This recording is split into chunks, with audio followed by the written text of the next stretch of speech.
Once upon a time in the colorful town of Rainbowville, there lived two best friends, Benny the Bear, who had a special knack for baking, and Socks the Fox, who fancied himself a jack of all trades but master of none. Benny and Socks loved spending time together, especially when they could try out Benny's new baking recipes. One sunny morning, Socks scampered over to Benny's cozy little bakery, where he was greeted by the sweet smell of cinnamon swirls.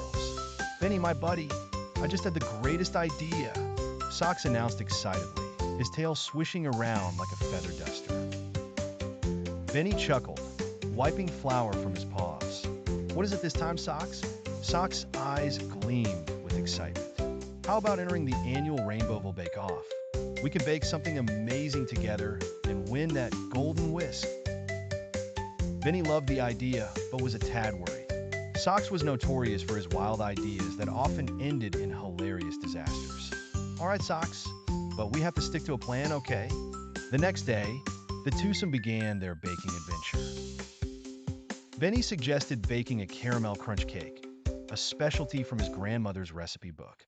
Socks, on the other hand, wanted to add a twist with a sprinkle of chili powder for an extra kick.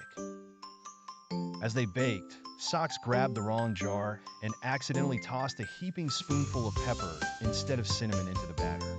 Benny tasted the mix and immediately spewed it out, giggling uncontrollably.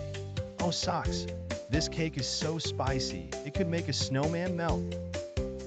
Amidst laughter, they decided to start over. After a full day of baking and countless adventures with misplaced chocolate chips and runaway eggs, their cake was ready.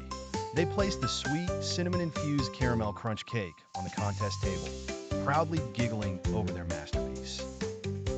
When the time came for judging, the aroma of their cake made every judge's face light up with joy. Someone even exclaimed, "This cake tastes like a comfort hug." As the judges announced the winners, Socks and Benny stood there with fingers crossed. Though they didn't win, they got a special mention for the most creative flavor, thanks to Socks' accidental pepper surprise. Benny laughed, patting Socks on the back. "Even without the golden whisk, I'd say we're winners." Socks grinned, giving Benny a fox high five. To more baking adventures and accidental spicy cakes. And so, amidst laughter, funny mishaps, and great memories, the two friends scampered away, thinking of their next baking masterpiece.